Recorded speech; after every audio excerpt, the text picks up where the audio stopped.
हुई हो के जागीरो हुई हो के जागीरो कर भैया। चलो ठीक है, मैं थोड़ी परीक्षा के बारे में जानकारी रखता हूँ।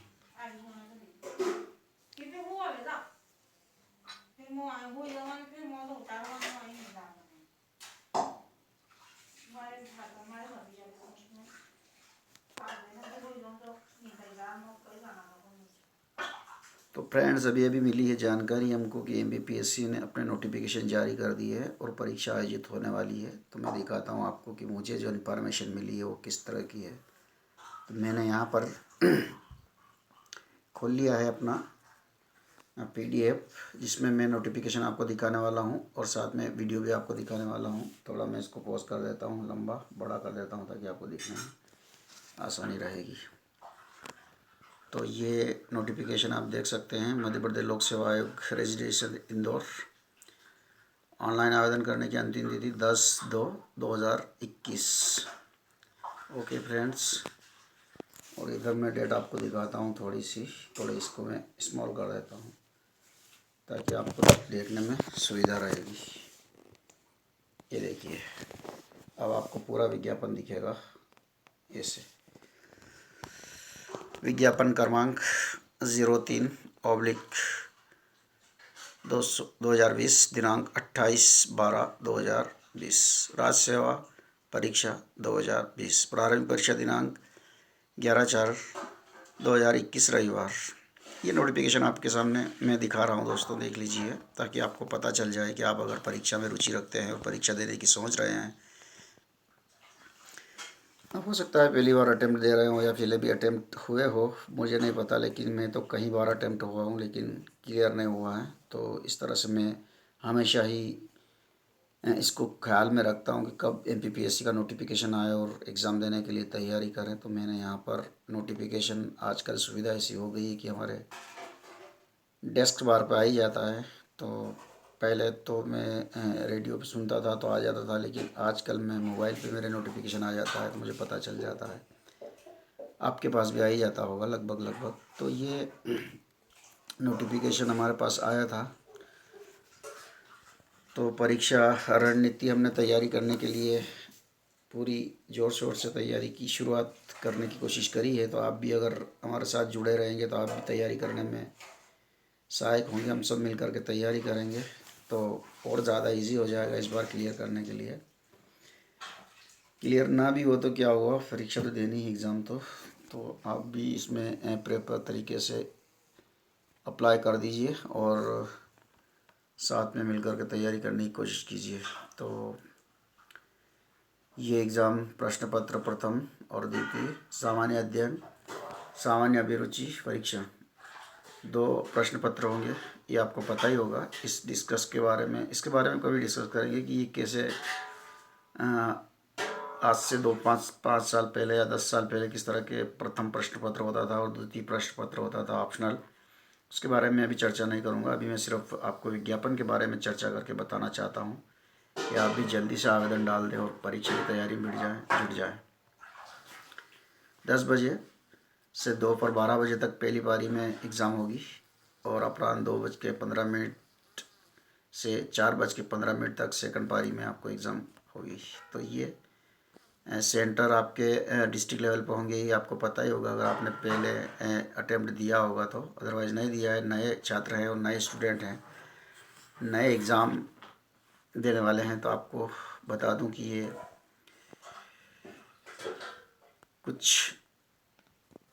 यहाँ कुछ नोटिफिकेशन आ गया है तो मुझे इसको क्लोज़ करना है। मैंने उसको क्लोज़ कर दिया है। अब वापस से मैं अपनी डेस्क बार पर आ गया हूँ। तो मैं आपको दिखाता हूँ कि मैं जहाँ पर था वो मैं आपको दिखा रहा हूँ। राज्य सेवा प्रारंभिक परीक्षा, तो आप जो भी हो, आपने अगर अप्लाई करना है और नहीं करना है, अगर करना है तो 11 तारीख आपके लिए, 11 जनवरी को अप्लाई शुरू हो जाएगा। विंडो खुल जाएगी mppsc.com की, तो वहाँ पर जाके आप अपना आवेदन फिलअप कर सकते हैं।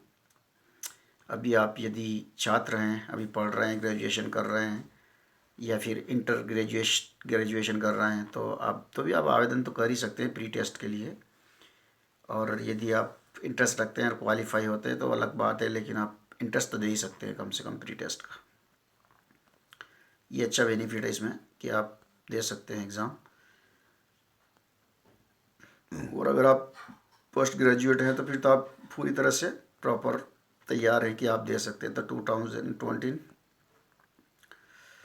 अभी मैं कुछ मोटे तौर पे आपको बताऊंगा वैकेंसी के बारे में कि किस तरह की वैकेंसीज और कितने पद और क्या है। ये सारी चीज़ें आप नोटिफिकेशन रोजगार निर्माण समाचार पत्र में भी देख सकते हैं, लेकिन यहाँ पर ये ऑनलाइन नोटिफिकेशन है जिसके बारे में मैं आपको डिस्कस कर रहा हूँ और आप देख रहे हैं। यहाँ पर मैं आपको स्क्रॉल करके दिखा रहा हूँ इधर से उधर, आप इसमें भी देख के पढ़ सकते हैं और समझ सकते हैं कि विज्ञापन की मूलभूत जो भूमिका है वो क्या है, प्रकृति है वो क्या है और हमको कैसे आवेदन करना है। तो आयु सीमा की जनगणना जो है वो गणना जो है वो 1 जनवरी 2021 के संदर्भ में की जाएगी दोस्तों, ताकि आप भी संतुष्ट हो जाए, पूरी तरह से आश्वस्त हो जाएं कि किस तरह की जनगण ये जनांकीकी की जाएगी आपकी उम्र के बारे में, कि आप आवेदन के लिए एलिजिबल है कि नहीं।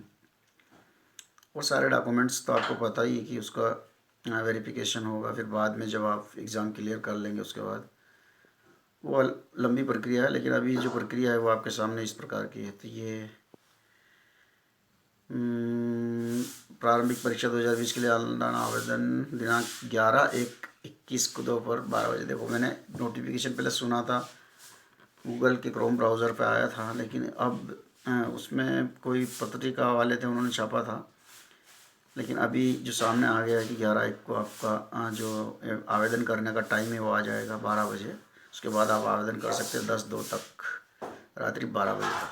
तो ये आपके लिए जो वेबसाइट है वो है MP3 विंडोज़ आपके पास होंगी, एक्सटेंशन www.mponlinegovernment.in, सेकंड है www.mppsc.nic.in, थर्ड है www.mppsc.com पर भरे जा सकेंगे आवेदन। तो आप जब भी एप्लीकेशन अप्लाई करना हो तो इन तीनों वेबसाइट्स में तो किसी भी लिंक को आप वेबसाइट को आप टेक्स्ट बार में टाइटल बार में डाल करके आप अपना आवेदन डाल सकते हैं, ठीक है।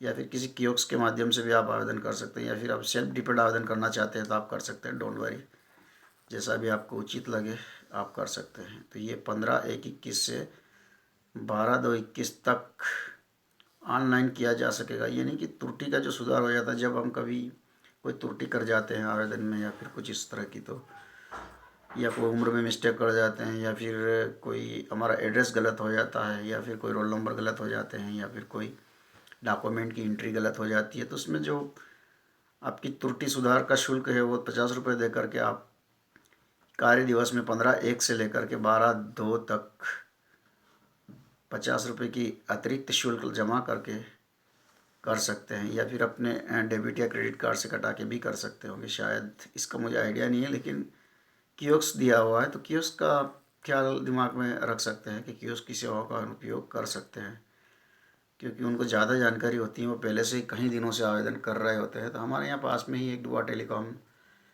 वाले संजय बाबा है, उनके पास जा कर के हम लोग आवेदन करते हैं। थोड़ा इनको बड़ा कर देगा तो छोटा कर देता हूँ इसको थोड़ा सा, तो ये और छोटा कर देते हैं ताकि आपको ठीक से दिख पाएगा दोस्तों। तो ये देखिए, तो हमारे नियरेस्ट संजू टेलीकॉम जो कि अच्छे लंबे अनुभव है उनको, लंबे समय से वो काम कर रहे थे, हम लोग वहीं पर आवेदन डालते हैं। तो कियोस्क में जाके आप अपना आवेदन फिलअप कर सकते हैं और भी परिशिष्ट पढ़ सकते हैं। अलग अलग बहुत सारी मैटर इसमें 18 फर्स्ट का जो पूरा मैटर दिया हुआ है, प्रारंभिक परीक्षा का नोटिफिकेशन, किस तरह से परीक्षा आयोजित होगी, तो ये सारी पेजेस आप सीधे पढ़ भी सकते हैं और डाउनलोड भी कर सकते हैं। आपको जैसा उचित लगे वैसा कर सकते हैं, या फिर आप रोजगार निर्माण समाचार पत्र में भी देख सकते हैं सीधे, अगर आपके पास पत्रिका है तो। और नहीं है तो किसी दोस्त के साथ शेयर कर सकते हैं आप अपनी चीज़ को कि मुझे देखना है विज्ञापन, तो प्लीज़ मुझे बता दीजिए, जिसके पास भी आता है। या फिर ग्राम पंचायत जो होती है वहाँ पर रोजगार निर्माण आता ही आता है, तो वहाँ जाके देख सकते हैं आप। ऐसी कोई खास बात नहीं है। मच्छर घुस गया था मेरे, टोपा लगा लेता हूँ यार, ठंड थोड़ी कम है लेकिन थोड़ी ज़्यादा हो सकती है तो दिक्कत आ सकती है। तो सेफ्टी बहुत ज़रूरी है, सेफ्टी रख कर ही तैयारी करें पूरी अपने एग्ज़ाम की, ताकि आप ठीक से एग्ज़ाम दे पाएँ और उसमें सम्मिलित हो पाएँ और मज़े ले पाएँ इस एग्ज़ाम का, उसमें कोई गड़बड़ी ना हो। तो ये मैं दिखाता हूँ आपको एक और चीज़ खास। वीडियो ज़रूर लंबा हो जाएगा लेकिन आपको मज़ेदार लगेगा तैयारी करने के लिए। ये दूसरा पृष्ठ है जिसमें दिखाया गया है कुल रिक्तियों की संख्या, वर्गवार रिक्तियों की संख्या देखिए। तो ये आप पढ़ के भी देख सकते हैं और मैं सुना भी सकता हूँ, लेकिन सुनाने में इतना मज़ा नहीं आएगा जितना आप पढ़ने में, क्योंकि सुनाऊँगा तो कुछ गड़बड़ दिखा जाएगा तो आपको अभी बकवास चल रही है यार क्या। तो देख लीजिए आप यहाँ पर और समझ लीजिए, बहुत आराम से इजी तरीके से बता रहा हूँ आपको, कोई जल्दबाजी नहीं कर रहा हूँ मैं आपको। पूरी श्रेणियाँ जितनी भी आपको कैटेगरीज दिख रही है, कितने पद हैं और कितनी श्रेणियाँ हैं और इसमें कितने पद किसके हैं, ये सारा कुछ दिखाया गया है, देख लीजिए आप। क्योंकि इस तरह से अलग अलग मैं दिखाऊंगा तो बहुत ज़्यादा लंबा वीडियो हो जाएगा, इसलिए आप खुद ही देख सकते हैं, पॉज करके देख सकते हैं उसके बाद। और विज्ञापन तो आप देख ही सकते हैं दोस्तों, ऑनलाइन या फिर ऑफलाइन अपने हैंडसेट में PDF डाउनलोड करके। तो ये फैसिलिटीज़ पहले नहीं थी, आजकल बहुत सारी फैसिलिटीज़ हो गई है कि आप अपने मोबाइल फ़ोन पे या कंप्यूटर पे आराम से देख पाते हैं। आरक्षण की प्रक्रिया जो है वो मध्य प्रदेश लोक सेवा आयोग अनुसूचित जनजाति अनुसूचित पिछड़ा के लिए आरक्षण 1994 के उपबंधों के आधार पर आपको दिया जाएगा दोस्तों। तो ये सारी चीज़ें जो प्रशासन के रेगुलेशंस और रूल्स में आती है उस हिसाब से यहाँ पर छापा हुआ है, तो वो सारा आप अनुसरण कर लें ठीक से, ताकि आपको वेतन कितना है और कितनी एलिजिबिलिटी है और कब तक आपकी ज्वाइनिंग होगी और कहाँ होगी, ये सारी चीज़ें आपको पता चल सकती है। आप अच्छे से बारीकी से पाँचों बिंदु को पढ़ेंगे डिक्लेरेशन को तो ये तीसरे पेज पे मैं कदम रख चुका हूँ और यहाँ पर मैं दिखाने वाला हूँ आपको कि शासन द्वारा वो सारी चीज़ें हैं जो आप पॉज करके पढ़ सकते हैं। क्योंकि मैं अगर इसको पढ़ने लगूंगा तो एक एक पृष्ठ को लगभग 10-20 मिनट लग जाएंगे, क्योंकि मैं थोड़ा पढ़ने में ऐसा ही हूँ। कैरी फॉरवर्ड तो थोड़ा टाइम लग सकता है। 2015 में अनुसूचित अन्य पदों का ऑनलाइन आवेदन करने की अंतिम तिथि शुद्धि पत्र के माध्यम। इसमें एक प्रॉब्लम ये है कि इसमें दो तरह की एग्ज़ाम होगी, एक होगी फॉरेस्ट की और एक होगी सामान्य प्रशासन की, जो कि आपको अलग अलग पदों पर नियुक्त किया जाता है। तो ये यहाँ पर पिछले भी हर बार यही हो रहा है। इस बार अभी जब एग्ज़ाम होती है तो दो एग्ज़ाम साथ मिलने लगे, पहला ऐसा नहीं होता था। वो भी हम लोगों ने दिए जब 75 क्वेश्चन जनरल GS के आते थे और ऑप्शनल के 100 प्रश्न आते थे, तब वो एग्ज़ाम भी हम लोगों ने बहुत इंजॉय के साथ दिए। तो ये इस तरह की सिचुएशन अभी है, परिस्थिति आपके सामने एग्ज़ाम की। 26 जनवरी 2001 को ही उनके पश्चात में जो किसी सेवा या पद में नियुक्ति के लिए पात्र नहीं होगा, परंतु कोई अभ्यर्थी सेवा या पद पर नियुक्ति के लिए नियुक्त नहीं होगा यदि उसके पूर्व में एक जीवित संतान है और आगामी प्रसव 26/1 के। देखिए यहाँ पर एक बंदिश बनाई गई है कि आपके पास अगर एक बच्चा पहले से है और दूसरा बच्चा 26 जनवरी 2001 के बाद पैदा होता है, तीसरा बच्चा, तो फिर आप इसके एलिजिबल नहीं होंगे इस एग्ज़ाम के। आप इस एग्ज़ाम में नहीं बैठ सकते, और अगर आप गलती से बैठ भी गए तो आप ज्वाइनिंग नहीं ले सकते, क्लियर करना ही बेकार हो जाएगा, आपका सारा मेहनत पानी फिर जाएगा। तो आप पहले से अपना पूरा मसौदा बना ले, पूरा स्टेटस देख ले कि आपके पास 3 बच्चे तो नहीं है, कि आपका दूसरा तीसरा बच्चा जो है वो 26 जनवरी 2001 के बाद पैदा हुआ है क्या। अगर हुआ है तो आप कैंसिल कर दें एग्ज़ाम देने के लिए। ये आपके लिए बेनिफिट वाली बात बता रहा हूँ दोस्तों। तो यहाँ पर बहुत जानकारी भरा वीडियो है, आप देखिए, ताकि आप भी आवेदन के लिए पात्र है कि नहीं और अपात्र है क्या, तो ये सारी इन्फॉर्मेशन आपको, डाउट सारे क्लियर हो जाएंगे और आप अपने एग्ज़ाम को ठीक से क्लियर कर पाएंगे दोस्तों। तो mpsc.com पर जाके आप अपना आपत्ति दर्ज भी कर सकते हैं एग्ज़ाम के 7 दिवस के बाद अवधि में, ताकि आपको पता चले कि मेरा जो अमुक प्रश्न था वो सही है कि नहीं। मेरा कुछ इस तरह से सिचुएशन यहाँ पे नई तरीके से बताई कि डिजिटल इंडिया का प्रभाव दिखाया गया है। तो देख लीजिए, अच्छी सुविधा है वैसे आपको उलझाने के लिए या उलझने के लिए, ताकि आपका टाइम वेस्ट ना हो और आप नींद से जाग जाएं और जगे रहें, ताकि सोए नहीं जब तक आपकी ज्वाइनिंग नहीं हो जाती, डटे रहें, जुड़े रहें। वरना पता चला कि आप एग्ज़ाम देके सो गए हैं तो फिर आपका कोटा जो है किसी और तरीके से भरा जा रहा है, तो बड़ी समस्या आ सकती है। तो ये यहाँ पर आपको जागृत रहने के लिए कुछ नए नए फंडे इस्तेमाल किए जा रहे हैं। ऐसे प्रश्न जिनका प्राथमिक उत्तर कुंजी में दिए गए विकल्पों में से गलत उत्तर दिए गए हैं और उन विकल्पों में से अन्य विकल्प हैं, तब प्रावैधिक उत्तर कुंजी को संशोधित किया जाएगा। ये भी बहुत अच्छा प्रश्न है वैसे देखा जाए तो, लेकिन क्या करें, समस्या ऐसी है। प्रश्न के हिंदी तथा अंग्रेजी अनुवाद में भिन्नता की स्थिति केवल हिंदी अनुवाद ही मान्य होंगे, क्योंकि हम जानते हैं कि प्रश्न पत्र दो भाषाओं में आपके सामने प्रेजेंटेशन में होगा, आपके टेबल पे, इंग्लिश और हिंदी। उसमें से आपको अपनी जो लैंग्वेज चूज़ करनी होगी अभी आवेदन जब डालेंगे तब। और आपके जो पोस्ट ग्रेजुएट में कोर्स में जिस लैंग्वेज में आपने किया है वो आपका ऑप्शनल बन जाएगा लैंग्वेज से रिलेटेड, तो फिर आपको उसी को फॉलो करना है। कदम रखते हैं अगले पृष्ठ पे। ये कुछ जानकारी आप पॉज करके अच्छे से देख सकते हैं, मैं ऐसे ही बोलता चला जा रहा हूँ, वीडियो लंबा हो सकता है इसलिए, तो आप अपने हिसाब से देख सकते हैं, एडजस्ट कर सकते हैं। तो ये अभी चौथे पृष्ठ पे मैं कदम रख चुका हूँ और यहाँ पे देखिए हम लोग सारे शहर जहाँ पर आपकी एग्ज़ाम हो सकती है वो मैं दिखाने वाला हूँ आपको। जैसे कि आप जानते हैं हमारे मंदसौर मध्य प्रदेश में लगभग 52 ज़िले हो चुके हैं। छत्तीसगढ़ का विभाजन जब 2000 में हुआ था उससे पहले हमारे 61 ज़िले थे और कुछ ज़िले उधर चले गए, तो 45 हमारे यहाँ रह गए। तो उसके बाद हमारे पास 52 ज़िले हो गए, यानी कि कितने और ज़्यादा हो गए हमारे पास। 7 ज़िलों का नया निर्माण हो चुका है। तो दोस्तों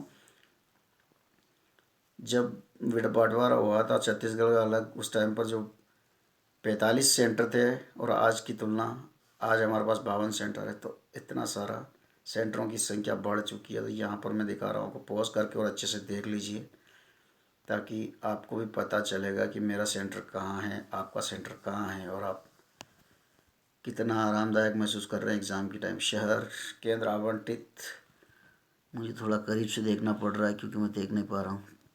ठीक है, मैंने देख लिया है। यहाँ पर लिखा है कि चलो ठीक, आवंटित वर्तमान पते का संभाग मुख्यालय लगभग आपको डिस्ट्रिक्ट लेवल पर आपका जो गृह निवास जिला होता है ना, वहीं पर आपको एग्ज़ाम के लिए आमंत्रित किया जाएगा। लेकिन कभी कभार कभी ऐसी परिस्थिति बनती है कि वहाँ पर जितनी सारी व्यवस्था है उसके अनुरूप संख्या ज़्यादा हो रही है, तो फिर वो कहीं अदर डिस्ट्रिक्ट में जो आपके नियरेस्ट पड़ता हो उसमें 4 ऑप्शन आपको दिए जाएंगे। उसमें से जिस जगह आपको करीब पड़े और जहाँ आपका जगह मिल सकती है वहाँ पर आपको एग्ज़ाम देने के लिए वो बुलाएंगे। कॉल लेटर का, कॉल लेटर नहीं आएगा, आपको प्रवेश पत्र यहीं से डाउनलोड करना होगा साइट से। तो ये आयोग 1956 अधिसूचना क्रमांक 3 सन 1956 के अधीन समझे गए विश्वविद्यालय के स्नातक उपाधि धारक होना चाहिए या समतुल्य अर्हता रखने। आपके पास जो भी स्ट्रीम हो, चाहे वो साइंस बैकग्राउंड से हो, आर्ट्स बैकग्राउंड से हो या फिर ऑनर्स बैकग्राउंड से हो, कोई भी बैकग्राउंड से हो, लेकिन आपके पास पोस्ट ग्रेजुएट होना अत्यंत आवश्यक है। आप अगर ये इस तरह की चुनौती से भरी हुई नौकरी करना चाहते हैं और अपनी पहचान अलग तरीके से बनाना चाहते हैं, तो इस तरह की सच्चाई का सामना आपको करना पड़ेगा। ऐसे अभ्यर्थी हो जो किसी ऐसी परीक्षा में सम्मिलित हुए हो जिसकी उत्तीर्ण होने के पश्चात वह आयोग की परीक्षा के लिए शैक्षणिक रूप से अर्ह हो जाएंगे। जो लोग अभी कॉलेज में हैं और जो लोग अभी बीए फाइनल या जो भी डिग्री पीजी कॉलेज में पढ़ रहे हैं और उनकी डिग्री अधूरी है, अभी पूरी नहीं हो पाई है फाइनल ईयर की, वो लोग प्रॉपर तरीके से दे सकते हैं एग्ज़ाम। लेकिन उनको ये उसके बाद क्लियर करना होगा कि हाँ मेरी डिग्री कंप्लीट हो चुकी है और मैं इसके लिए एलिजिबल हूँ, तो दे सकते हैं आप, कोई दिक्कत नहीं है। यहाँ पर मैं थोड़ा इसको बड़ा कर देता हूँ ताकि आपको देखने में अच्छा लगेगा एक बार, और फिर छोटा कर देंगे अपन। मैं अभी 5वें पृष्ठ पे थोड़ा सा पोज कर देते हैं, इसको कम कर देते हैं ताकि अच्छा दिखेगा। तो ये मैंने इसको कम कर दिया है ताकि आपको मैं दिखाना चाह रहा हूँ वो ठीक से दिखा पाऊँगा आपको। ठीक है, तो ये आयु सीमा में 5वें पृष्ठ पे आ चुका हूँ। आयु सीमा फटाफट से दिखा देता हूँ, वीडियो बहुत लंबा हो जाएगा। अभी भी टाइम बहुत ज़्यादा हो गया शायद, ऐसा लगता है। ओ हो 19 मिनट का हो चुका है और टाइम भी बहुत ज़्यादा हो रहा है, फिर कब अपलोड करूँगा, तो ऐसा ही है। फटाफट से दिखा देते हैं। आयु सीमा गैर पदे अधिकारी पदों के हेतु 21 वर्ष की आयु कर ली हो किंतु 40 वर्ष की आयु पूर्ण न की हो। इस तरह से आयु वर्ग का अलग अलग बंटवारा किया गया है वर्ग विषय के अनुसार। वर्दीधारी पदों है तो ये उसमें लागू होता है जो कि आपको सहायक जेलर है या पुलिस डिपार्टमेंट, इस तरह की चीज़ों में लागू होगा। तो ये आयु अर्धवार्षिक आयु 62 वर्ष आयु सीमा के देश छूट के विशिष्ट एक देखें, तो आप देख सकते हैं अलग अलग जगह जा कर के। इसमें मैंने बहुत धीमी गति से आपको वीडियो बना के दिखा रहा हूँ मैं आपको। ऊंचाई वगैरह ये सारा पुलिस की जो सेवाएं होती है उसके अंतर्गत आता है सारा। ये स्टेमिना जो फिज़िकल फिटनेस होता है उसके लिए तो आप इसमें भी देख के अपने आप को चेक कर लें कि मेरा इसमें स्टेमिना है कि नहीं, मेरा नाप तोल आ रहा है कि नहीं। अगर नहीं आ रहा है तो आप इसके लिए आवेदन ना करें और कोई दूसरी आवेदन करने की कोशिश करें। आयुष्मान इंस्टीट्यूट हेतु परिशिष्ट 1 देखें। ऑनलाइन आवेदन करने के लिए निर्देश हेतु परिशिष्ट 2 देखें। ऑप्टिकल स्कैनर द्वारा पर्ची जाने वाली OMR शीट के उपयोग संबंधी निर्देश तथा अन्य अनुदेश हेतु परिशिष्ट 3 देखें। तो इस तरह से ये एग्ज़ाम का यहाँ तक सचिव ने साइन कर दिया है कि अब एग्ज़ाम के बारे में कैटलॉग और अगला परिशिष्ट 1 देख सकते हैं। आयुष्मान इंस्टीट्यूट उत्तर